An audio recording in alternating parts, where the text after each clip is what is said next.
자, 여러분 안녕하십니까? 반갑습니다. 자, 이 시간에 부동산 경매 권리 분석 네 번째 시간인데요. 이 시간에는 갑구에 들어가는 소유권에 관한 사항에 들어가는 압류와 가압류에 대해서 여러분 학습하는 시간을 갖도록 하겠습니다. 자, 먼저 순위 번호가 이제 1번 소유권 이전됐겠죠. 1번 등기 목적은 소유권 이전. 그리고 등기 원인은 매매가 되겠죠. 소유자 아무 개가 있겠습니다. 근데 이 소유자가 현재 부동산을 가지고 있는데 만약에 국가에다가 세금을 못 냈다면 압류를 할 겁니다. 그러니까 압류와 가압류는 국가라든가 지방자치단체가 하는 것은 압류가 되겠습니다. 그러니까 공권력이 있는 것은 다 압류입니다. 그럼 만약에 세금을 못 냈다고 한다면 압류하겠습니다. 압류. 그리고 이제 접수 연월일이 나오겠죠. 그리고 등기 원인은 역시 그냥 압류입니다. 이게 압류인데요. 국세 같은 것은 세무서에서 압류하는 것은 주로 세무서 그 재산세제과라는 데가 있어요. 재산세제과, 재산세를 담당하는 재산세과, 재산세과라 할까요? 재산세과. 이런 재산세과에서 압류를 하게 되는데, 그러면 권리자는 누구냐? 권리자는 국가가요. 국이라고 하는 것은 국가를 말합니다. 그러면 처분청이 있을 거 아닙니까? 어디서 압류했느냐? 처분청. 강남세무서다 그러면 강남세무서가 되겠습니다. 그러니까 강남세무서에서 국세를 못 냈다는 거지요. 그래서 국세를 못 내면 세무서에서 압류를 하고요. 만약에 이게 지방세였다면 압류해가지고 권리자는 국인데 처분청은 지방세라고 하는 것은 강남구청. 그러니까 시군구에서 압류하는 것은 지방세가 되겠고요. 세무서에서 압류하는 것은 국세가 되겠습니다. 그런데 만약에 이 압류된 세금을 만약에 갚았다면 어떻게 될까요? 3번. 갚았다면 뭐라고 할까요? 2번 압류등기 말소해야 되겠습니다. 여기 2번이죠. 2번 압류등기 말소 이렇게 된 겁니다. 그래서 등기 원인은 뭐가 될까요? 해제가 되겠습니다. 그러니까 이걸 갚았다는 거지요. 이번에 강남세무서로부터 압류된 재산에 대해서 말소가 된 거지요. 등기 원인은 뭐가 된다? 해제가 되겠습니다. 자, 그 다음에 압류인데요. 만약에 4번 압류인데 어디에서 압류했느냐? 여러분 만약에 국민건강보험공단에서 의료보험을 못 내게 되면 압류합니다. 역시 등기 원인도 압류가 되는데 이때 압류는 어디서 압류하는 거냐? 국민건강보험공단에서 압류하는데 이거는 자격징수부입니다. 이런 거 중요하지 않는데요. 자격징수부에서 압류하는 것이지요. 그러면 권리자는 누구냐? 권리자는 국민건강보험공단이 되겠습니다. 요즘 의료보험 못 내더라도 역시 국민건강보험공단에서 압류를 하게 되는 겁니다. 그러면 만약에 이걸 국민건강보험공단에다가 압류된 의료보험을 냈다면 역시 5번 해가지고 어떻게 될까요?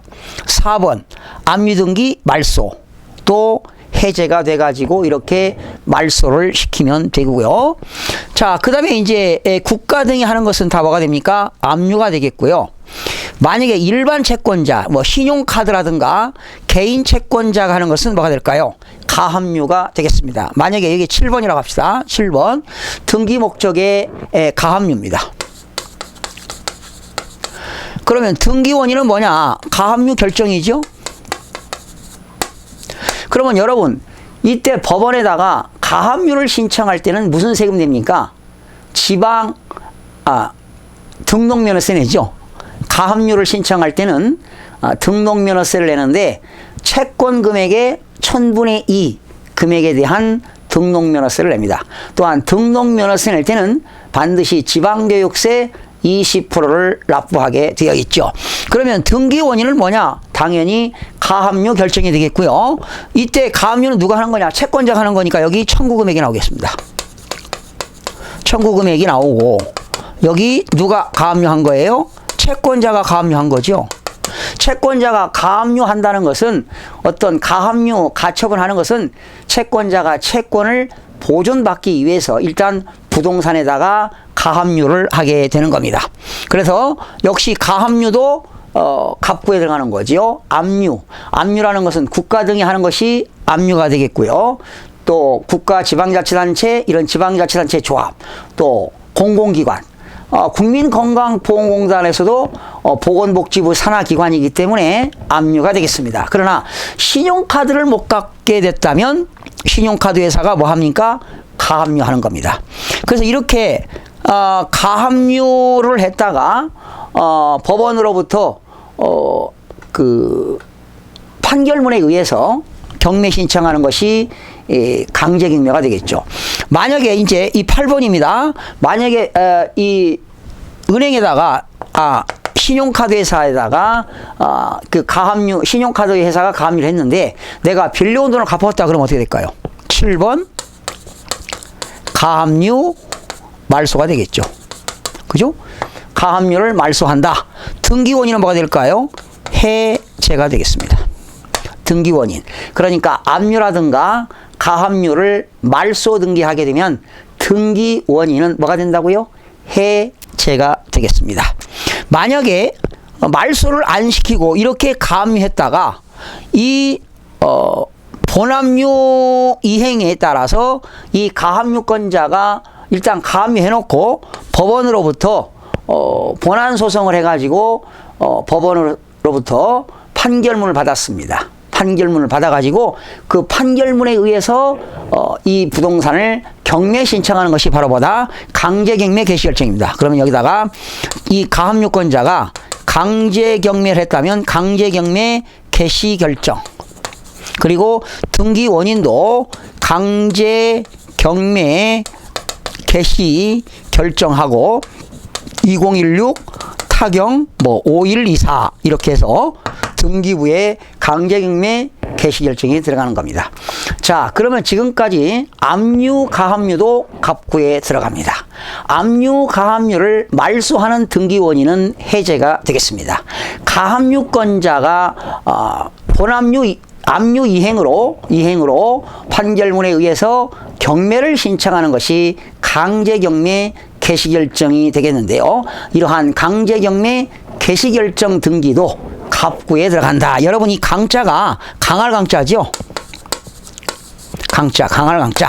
그러니까 채권자가 채권을 회수하기 위해서 법원으로부터 판결문이라든가 지급명령 조서라든가 공정증서 등에 의해서 판결문을 가지고 경매를 신청하는 것이 강제경매 개시결정이 되겠습니다. 강제경매 개시결정 기입등기도 갑구에 들어가겠죠. 여러분, 다음 시간에는 갑구에 들어가는 가등기와 가압류에 대해서도 여러분 다시 학습하겠는데요. 혹시 등기부 등본에 대한 부동산 실정 경매를 알기를 원하시는 분들은 제 책에 돈 버는 부동산 실정 경매 시리즈 1권, 2권, 3권인데요. 요건 2권이 되겠습니다. 여러분, 이 2권 내용은 더 배움 사이트에서도 무료로 학습할 수 있는 기회가 됩니다. 여러분, 다음 시간에는 가등기 가처분에 대해서 학습하도록 하겠습니다. 여러분, 다음 시간에 뵙겠습니다.